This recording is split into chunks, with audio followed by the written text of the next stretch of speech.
Hi welcome to Serin's kitchen. இன்றைக்கி நம்ம செரின்ஸ் கிச்சனில் ஒரு சூப்பரான ஒரு டிஃப்ரெண்ட்டான ஒரு ரைஸ் தான் பண்ண போகிறோம். அது என்னென்னு பார்த்தீங்கன்னா சிக்கனில் பிரியாணி பண்ண போகிறோம். பிரியாணி எப்பயுமே நம்ம பண்ணுற பிரியாணி தான், ஆனால் இது கொஞ்சம் வித்தியாசமான டேஸ்ட்டில் இருக்கக்கூடிய ஒரு பிரியாணி. கொஞ்சம் வெள்ளை கலராகவும் இருக்கும், அதே சமயம் மசாலாவோடு இருக்கும். ரொம்ப ஈஸியான மசாலாவை வச்சு, அதிக மசாலா தேவைப்படாது, கம்மியான மசாலா கம்மியான பொருட்களை வச்சு ஒரு சிக்கன் பிரியாணி பண்ண போகிறோம். ரொம்ப டிஃப்ரெண்ட்டாக இருக்கும். வாங்க அது எப்படி பண்ணலாம் அப்படிங்கிறத பார்க்கலாம். 1/2 கிலோ சிக்கன் கொஞ்சம் பெரிய பீஸாகவே கட் பண்ணி க்ளீன் பண்ணி எடுத்து வச்சுருக்கேன். அதே போல் 1/2 கிலோ பாசுமதி அரிசியும் ஊற வச்சுருக்கேன். ஒரு 20 நிமிஷம் கிட்ட ஊற வச்சுக்கோங்க, அதுவே போதும். இப்போ நம்ம ஃபஸ்ட்டு ரைஸை வேக வச்சு எடுத்துடலாம். ஒரு அகலமான பாத்திரம் வச்சு தண்ணி ஊற்றிக்கோங்க. நல்லா ரைஸ் வேகிற அளவுக்கு தண்ணி சேர்த்துக்கோங்க. ஸ்டவ் ஆன் பண்ணி தண்ணி ஊற்றியாச்சு. தண்ணி கொதிக்கட்டும். பாருங்கள், தண்ணி நல்லா கொதிச்சிருச்சு. அதில் ஒரு 2 ஸ்பூன் அளவுக்கு எண்ணெய் சேர்த்துக்கோங்க.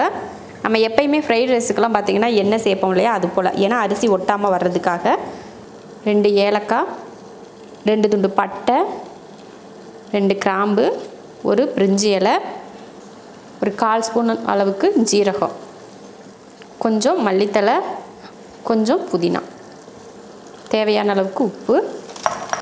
இதில் ஊற வச்ச அரிசி சேர்த்துடலாம்.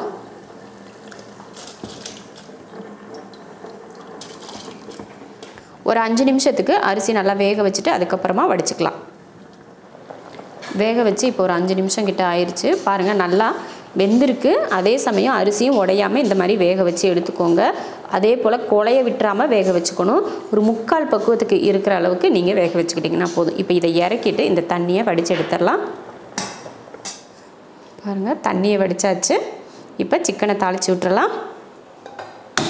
ஒரு அகலமான பாத்திரம் வச்சு ஸ்டவ் ஆன் பண்ணியிருக்கேன். நீங்கள் இதுக்கு பதில் குக்கர் கூட வச்சுக்கலாம். நல்லா அடிகனமான ஒரு பாத்திரமாக வச்சுக்கோங்க. ஏன்னா இதில் நம்ம தம் வச்சு வேக வைக்க போகிறோம். அதனால் அடிகனமாக இருந்தால் நல்லது.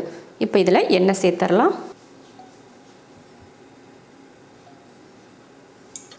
எண்ணெய் காஞ்சதுமே 2 பட்டை, 2 கிராம்பு, 2 ஏலக்காய், 2 பிரிஞ்சி இலை, அப்புறம் ஒரு பெரிய வெங்காயம்,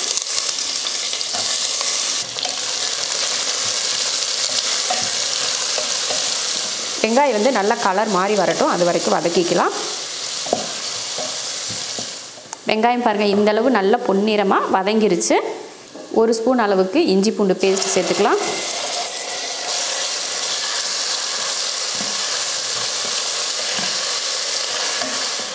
இஞ்சி பூண்டு நல்லா வதங்கிருச்சு. அடுத்து இதில் சிக்கன் சேர்த்துடலாம். 1/2 கிலோ சிக்கன் இது. சிக்கன் கூடவே ஒரு பெரிய உருளைக்கிழங்க இது போல் பெரிய பீஸாக கட் பண்ணி சேர்த்துக்கோங்க. உப்பு, உருளைக்கிழங்கும் சிக்கனும் வதங்கிறதுக்காக கொஞ்சம் உப்பு சேர்த்துக்கோங்க. சேர்த்துட்டு இதை நல்லா வதக்கி விட்டுறலாம்.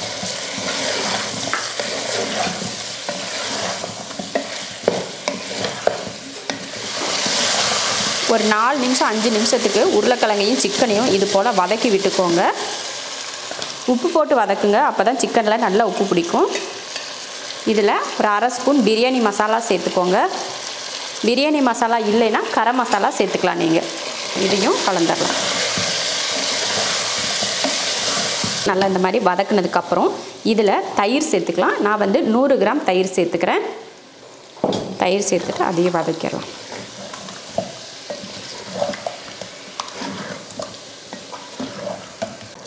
தயிரை போட்டு லைட்டாக வதக்குனதுக்கப்புறம் இதில் ஒரு 1/4 லெமனை புழிஞ்சுக்கோங்க. ஒரு 1/4 வாசி லெமன் போதும். ஏன்னா நம்ம 1/2 கிலோ அரிசி 1/2 கிலோ சிக்கன் தானே, அதனால் ஒரு 1/4 வாசி போதும். இதில் தக்காளி எதுவும் நம்ம சேர்க்க போகிறதில்ல, அதனால் லெமன் கொஞ்சம் சேர்த்துக்கிட்டிங்கன்னா கொஞ்சம் புளிப்புக்கு உங்களுக்கு நல்லாயிருக்கும். அதனால தான் கண்டிப்பாக இந்த பிரியாணிக்கு நீங்கள் தக்காளி சேர்க்கவே கூடாது.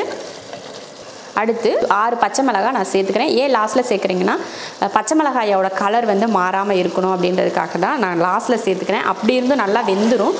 இதையும் சேர்த்து வதக்கி விட்டுறலாம். காரத்துக்கு நம்ம இந்த பச்சை மிளகாயோட காரம் மட்டும்தான். நீங்கள் பச்சை மிளகாய் இன்னும் கூட அதிகமாக சேர்த்துக்கலாம். இது நல்லா வதங்கட்டும். ஒரு 5 நிமிஷம் கிட்ட நல்லா வதங்கி வரட்டும். அதுக்கப்புறமா நம்ம ரைஸ் எல்லாம் சேர்த்துக்கலாம். பாருங்கள், நல்லா வதங்கி நல்லா எண்ணெய் பிரிஞ்சு வர ஆரம்பிச்சிருச்சு. இதில் கொஞ்சம் புதினா, கொஞ்சம் மல்லித்தலை, அடுப்பு வந்து இப்போ சிம்மில் தான் இருக்குது. நம்ம சிக்கனில் முன்னாடியே உப்பு போட்டு தான் வதக்கி விட்டுருக்கோம். அதனால திரும்ப உப்பு போட தேவையில்லை. அதே போல் நம்ம வேக வச்ச ரைஸ்லேயும் உப்பு போட்டிருக்கோம். அதனால உப்பு வந்து எக்ஸ்ட்ரா சேர்க்க தேவையில்லை. இதுக்கு மேலே நம்ம வந்து ரைஸை சேர்த்துடலாம்.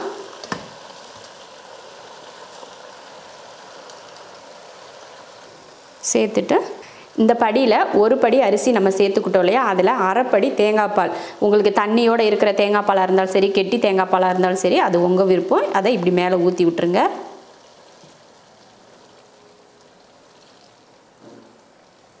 அவ்வளோதான், ஊற்றியாச்சு. இப்போ வந்து சேர்த்தாச்சு. இப்போ நல்லா வந்து இந்த மாதிரி அமுத்தி விடுங்க. அந்த தேங்காய் பால் வந்து அடியில் சிக்கனில் போய் கரெக்டாக அந்த சிக்கன் வந்து வேகிறதுக்கு நமக்கு கரெக்டாக இருக்கும். இப்போ மூடி வச்சிடலாம். அடுப்பை சிம்மில் தான் நான் வச்சுருக்கேன். மூடி வச்சிடலாம். ஒரு 10 நிமிஷத்துக்கு அடுப்பு சிம்மில் தான் இருக்கணும். சிக்கனை வந்து எப்படியோ ஒரு கிட்டத்தட்ட ஒரு 15 நிமிஷம் கிட்ட நம்ம வதக்கிறப்பவே வேக வச்சாச்சு. அதிகமாகவே வெந்திருக்கும் சிக்கன். எக்ஸ்ட்ராவெலாம் வேகிறதுக்கு எதுவும் இருக்காது. இருந்தாலும் நம்ம ரைஸ் எல்லாம் போட்டு அந்த மசாலாவோட சேர்ந்து வேகணும் அப்படின்றதுக்காக தான் அந்த அரை கப் தேங்காய் பால். உங்களுக்கு தேங்காய் பால் வேணாம் அப்படின்னா நீங்கள் சும்மா அந்த ரைஸ் வேக வச்ச தண்ணியை கூட அரை கப் அதில் நீங்கள் ஊற்றிக்கலாம். இப்போ இது வந்து அந்த தேங்காய் பால் வத்துறதுக்காக ஒரு 10 நிமிஷத்துக்கு சிம்மில் வச்சு வேக வச்சுக்கலாம். இப்போ சிம்மில் வச்சுருக்கேன். 10 நிமிஷம் கழித்து நம்ம எடுத்து பார்த்துக்கலாம். இப்போ எடுத்து பார்க்கலாம். நான் வந்து 10 நிமிஷம் வைக்கிறேன்னு சொல்லியிருந்தேன். ஆனால் நான் 15 நிமிஷம் கிட்ட வச்சுருந்தேன். ஏன்னா நம்ம எடுத்து பார்க்குறப்ப என்னாச்சுன்னா தண்ணி கொஞ்சம் இருக்கிற மாதிரி இருந்துச்சு அடியில். அதனால ஒரு 5 நிமிஷம் எக்ஸ்ட்ராவே வச்சுக்கிட்டேன். இப்போ எடுத்து பார்ப்போம். அடுப்பை இன்னுமே நான் ஆஃப் பண்ணிக்கல. ஏன்னா உள்ளே இன்னும் தண்ணியாக இருந்ததுன்னா மறுபடியும் இன்னும் கொஞ்சம் நேரம் வச்சுக்கலாம் அப்படின்றதுக்காக தான். இப்போ கிளறி பார்க்குறேன். சூப்பர். தண்ணி எதுவுமே இல்லை. அந்தளவுக்கு பார்த்தீங்கன்னா தெரியும் பாருங்கள். நல்லா வத்திருக்கு. நல்லாவே தண்ணியும் வத்திருக்கு பாருங்கள். உங்களுக்கு இந்த பிரியாணியை அப்படியே எல்லா மசாலாவோட சேர்த்து கலந்துக்கலாம் அப்படின்னு நினச்சிங்கன்னா கூட நீங்கள் கலந்துக்கலாம். இல்லை இப்படியே இப்படியே வெள்ளை கலரும் கொஞ்சம் மசாலாவும் இருக்கிறதே நல்லாயிருக்குன்னு நினச்சிங்கன்னா நீங்கள் இப்படியே பரிமாறிக்கலாம். இந்த மாதிரி போட்டு பரிமாறி இதோடு சேர்த்து நீங்கள் பிசைஞ்சு சாப்பிட்றப்போ உங்களுக்கு ருசி வந்து சூப்பராக இருக்கும். நான் வந்து ரைஸை வந்து கலந்து விட போகிறதில்ல. இப்படியே எடுத்து தான் பரிமாறிக்க போகிறேன். இப்போ வந்து நம்ம அடுப்பை ஆஃப் பண்ணிடலாம். அடுப்பை ஆஃப் பண்ணிவிட்டேன். மறுபடியும் என்ன பண்ணுறீங்கன்னா மறுபடியும் மூடி வச்சுருங்க. அடுப்பை ஆஃப் பண்ணிவிட்டு மூடி வச்சுட்டு ஒரு 5 நிமிஷம் வெயிட் பண்ணிவிட்டு அதுக்கப்புறமா நீங்கள் எடுத்து பரிமாறிக்கலாம். இப்போ வந்து நான் அடுப்பை ஆஃப் பண்ணிட்டேன். அப்புறமா மூடி வச்சாச்சு. ஒரு 5 நிமிஷம் இருக்கட்டும். அதுக்கப்புறமா நம்ம எடுத்து பரிமாறிக்கலாம்.